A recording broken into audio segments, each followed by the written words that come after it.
Welcome to State of the Matters. I am Cassie Tony, joined by our analyst Kings Ojalo.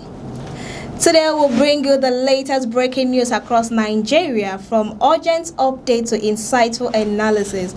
We'll guide you through the stories that matter most. Now let's get started. Sheyi Tinubu donates 2 buses to City Boy Movement's national women leader. Atiku holds private meeting with Igbo leaders. Ex-Buhari minister in attendance. We'll go on a short break now. When we return, we'll dive into the discussion. Stay with us.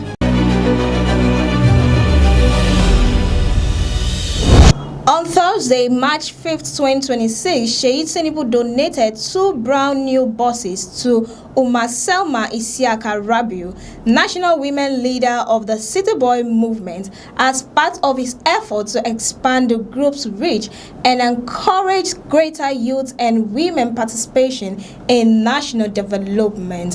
What do you have to say about this, Ojalo? It's a pleasure having you on set once again. Cassie, it's always been my pleasure here, and it's also my pleasure, to emphasize on this trending. Because behind the scene, you're actually boiling, so I want to see that anger here. Well, in the aspect of boiling, in the aspect of being angry, I think it's worth it. But more to that, I think the City Boy movement, has been central to recent profile donation of supporting groups for mobilization. Looking at the donation of buses and donation of other amenities is a means of mobilizing ESCOs and those who are part of the rally for more enforcement concerning the so-called City Boy movement that was founded year 2022, endorsed by the son of the president, popularly known as Sheyi Tinubu. Now, endorsing a movement is not against Nigeria Constitution.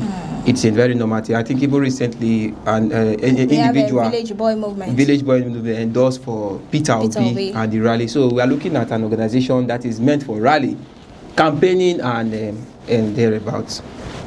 But it's unfortunate that our so-called politicians who are determined to take on power or to take a particular governmental rule lacks what it takes to campaign and what it takes to be elected into power. You understand? I think they lack the sense of campaign. I remember when the former president of America, Obama, was taking on the rallying and campaign in New York.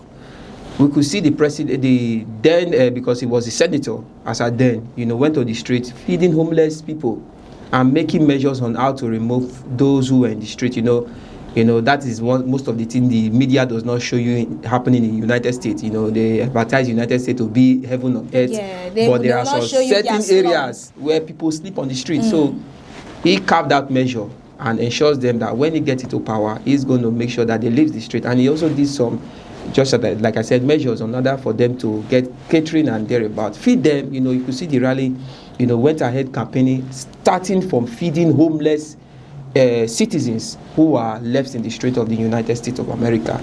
You understand? And when he became president, I think that was one of his first agenda, removing homeless people who are in the street, like Brooklyn, Florida. And if you go to most of these areas now, you can see that the place is, So he actually fulfilled. So what I'm trying to say is that this recent donation, we are talking about luxury buses, also donated from some Eastern businessmen. I'm talking about Obi Kubana and the so-called Kubana chief priest. Mind my word for saying so-called.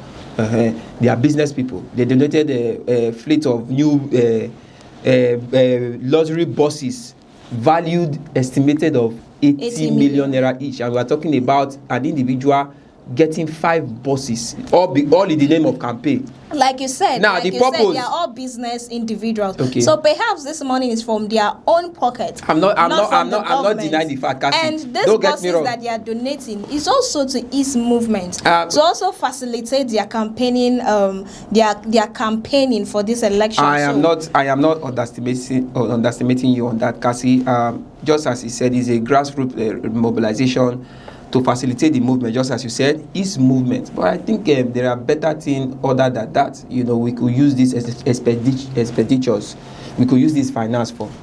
It's all about campaigning. Okay, like the what? so-called grassroots movement is all about campaigning. Okay, so when you say there are other things to channel this money into, what are you implying at? Because movement is also a good thing. This money, this buses that is being given to them, this vehicle, will help to facilitate their movement. It will make the movement easier and faster for them. They don't have to be saying, oh, we can't go to this place because there's no vehicle available, or this. There will not be any complaint. Now, sorry, Cassie, I stated an example of what rally or campaign is all about, using the former president of the United States of America as an example. Now, we are living in a country that, that a whole lot of citizens are living in extreme poverty. You understand? Now, are you trying to say that these so-called individuals who have inaugurated this so-called city boy movement, the so-called women, don't have vehicles on their own to carry out the so-called movement that they are? Is that what you are trying? Is that an excuse from them? Which is no. But the buses is not for their use. It's for what? It's for the members of the city boys, the people in the city boys. They are the prominent as Obi They are the Kubana. coordinators. Excuse you me, don't Cassie. expect Obi Kubana to bring out his vehicle for you and I to ride on. As prominent as Obi Kubana is, you want to tell me that Obi Kubana or whatever his name is doesn't have another measures carrying out? We are just looking at a movement, grassroots movement. Now looking at, see, Cassie, Nigeria is being affected by people who are displaced. I'm not referring to Obi Kubana now. I'm referring to the Seyi Tinubu, who has been the mastermind of this, and also recently donated cars, just as the news. Two buses, and he has been doing that across the 36 states. So calculate, probably let's assume 2 times 36, looking at the number of cars. Okay, that's 80 million times then 2 into 36 states. Looking at the amount of number. Now, Cassie, won't it be good if Seyi Tinubu, is not the president, and I know that, and I don't think as a president he has any office parading himself all over the country. It's not in the constitution that you are the son of the president, you must have a particular office for yourself to be mandated. It's just, yes, we know that he's kind of helping his father in order to retain his presidential seat. We know about that, fine and good. But as a man looking at your country situation, looking at the devastated things happening around you, in the same Abuja he's located. Look at in the federal capital at Wasa IDP camp. Cassie, I tell you that is the largest so far, and hosting about Wosa. I don't know if I get the name correct. 5,000 refugees, approximately 70% are children and young women. And as a matter of fact, 30 expectant mothers died in recent due to lack of medical personnel to attend to them. Many of them. That one is a normal thing. A normal thing. Yeah. Now, tell me if Seyi Tinubu addresses or reverses this so-called buying of car mobilization to those people who really need it, to the health sector, and those suffering in IGP camps in most states in Nigeria. Not all the TCCs are having that.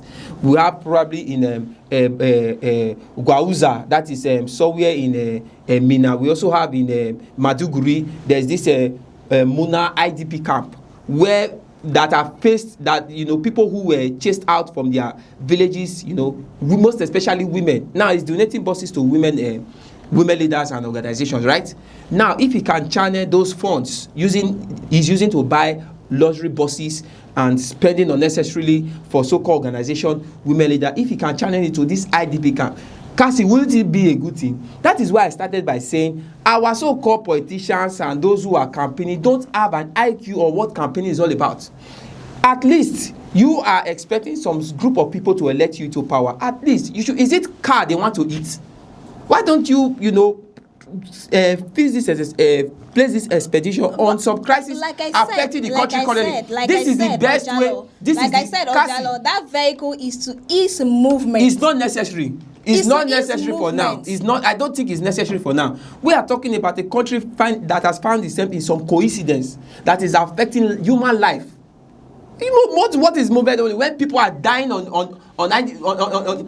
some battlefields unnecessarily. Secondly, no, I think I should round up this, Cassie. I think you have to allow me to round this up. There are a lot of people in the IDP camps. I think this is where our so-called politicians and those campaigning should channel their campaign to.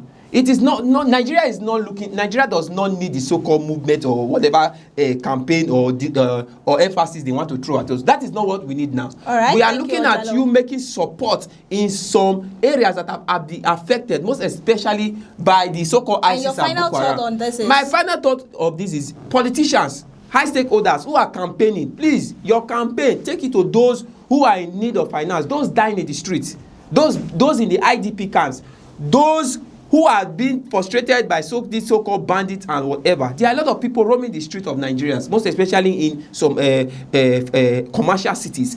Cater for them. Make sure your campaign is well known to them and see if the people will not rejoice with you. How can you be spending unnecessary money on this so-called what they call it, luxurious buses? Is it luxurious buses, cars that Nigerians want to eat? People are dying in the street. People are hungry. Schools all rehabilitated. So recently, one of them was attacked in a holder, all because she stated the fact that, look, we need development for this rehabilitated school. So what are we talking about? Our so-called politicians and those who are campaigning and thereabout should channel their campaign method to those who are suffering in Nigeria. It's as simple as that. Thank you so much, Ojalo, and we hope this message actually unfortunate. It's so unfortunate. It's so unfortunate on this so-called movement, wasting money, lavishing money on the unnecessary things and activity when Nigeria is facing some hunger at this moment. Still in politics, former Vice President Atiku Abubakar held a closed-door meeting with African Democratic Congress (ADC) Southeast leaders and other prominent Igbo leaders in Abuja. Although the outcome of the meeting remains undisclosed, sources say the leaders discussed national unity, the current state of the nation, and strategies to tackle Nigeria's social economy and security challenges. Ojalo. Well, go ahead with the question because it's back to our former vice president. Whenever there's a closed door meeting, it always ends with something. Exactly. No, you see. And they've not disclosed what this meeting is about. Yeah. You know why? Of course. They've not told us what this meeting is about. Of course.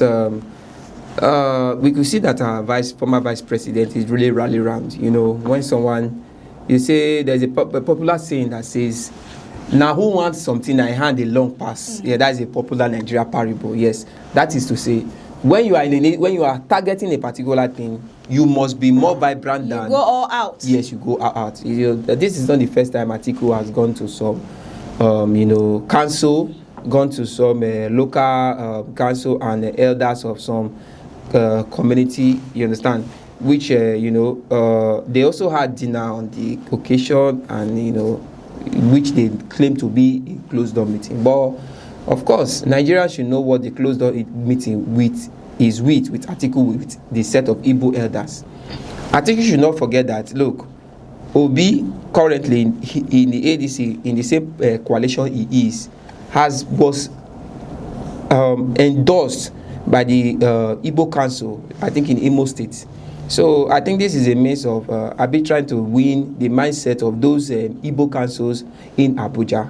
You understand? So it's not a bad thing, but I see him doing the right thing at the wrong time.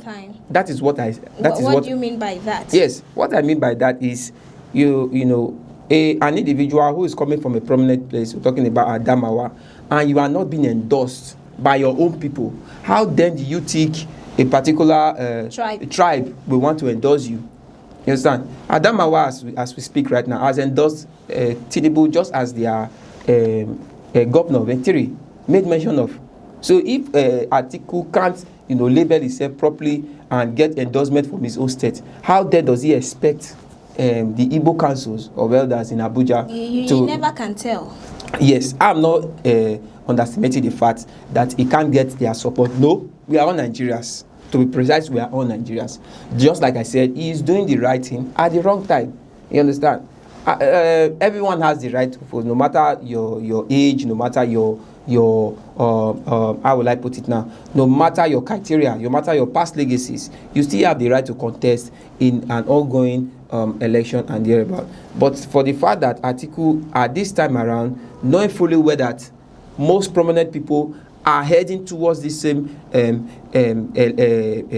presidential seat he is running for, and their endorsements are limited to some certain group of people. You know what I'm talking about, most especially in the ADC. You understand? I think Atiku should, look for a better platform. You understand? I'm not trying to criticize him being in the ADC. I'm not trying to pull him down, or I'm not trying to say he's wasting his time in the ADC. But I think the primary is not far away from now. But we've seen it all, and we see what the people choice is all about in the ADC, and also ADC as a forum know what when you talk about what the people's choice is all about in the ADC. Yes. You could remember a few days ago you mentioned that South, right? They've endorsed Rotimi Amechi. Yes. So is their choice, is it Rotimi Amechi? Just as you said, South endorsement. We're talking about the 6 states in the South endorsing Amechi because he is from the South as a Rivers man. You understand? Obi, we remember when he decamped to the ADC, he was endorsed immediately in Imo State. I could recall very well. You understand? So for the fact that Atiku can't get full endorsement from his own people, I'm talking about from his own sub-region. From his own sub-region. There's a clause. Exactly. You get what you now understand what I'm saying. So it's not bad coming to the Southeasterners, most especially the head of Southeasterners in Abuja, for them to endorse you. It's not a crime. But you should also think the other way around. You understand? So Atiku at this point in time, let me not call him a latecomer, but he should know that, look, Nigeria needs something more vibrant, more buoyant, and more, that will be more committed to the affair of the people. That is what we need. But the outcome of this meeting was not disclosed. Of course, it was not disclosed. Sources said they discussed national unity, the current state of the nation. They didn't mention why he had this meeting was for endorsement. You said national unity and the current stage of the nation. Of course, to summarize that discussion, it's all about being endorsed. You understand? I personally can't go to a particular group of or indigenous, or a particular group of indigenous, or a particular subgroup when I know I am interested in a particular goal that they can enforce me on, and not get nothing and get nothing in return. So that is the case of Atiku right now. But Atiku, I think at this time, he should position himself as a statesman. You understand? So that others should come for advice for him. Just like, okay, look at the case of Goodluck Jonathan. He has not been making any remorse. It's even those in the PDP that are coming to him times without number that, sir, we still need your services. Nigeria still need you. So when you as a permanent person, you don't get that remark, then why are you trying to strive yourself on an ambition that at the long run, you yourself, you might not get a positive result. In other words, I think Atiku should resurface his movement. He should re-strategize. Yes, re-strategize, and also know where he belongs at this time. And also, he should look further ahead of him to know, look, this race I'm going after, will it favor me or not? I think that is the advice I'll give to the former vice president. Definitely, he will re-strategize. And that's it for today's edition of State of the Matters. Many thanks to you for joining us. Thank you for having me, Cassie. It's always my pleasure being here. And to you, our viewers, for tuning in. I am Cassie Tony, reminding you to stay informed and stay ahead. Do well to join us next time for more breaking news from Nigeria. It is a bye for now.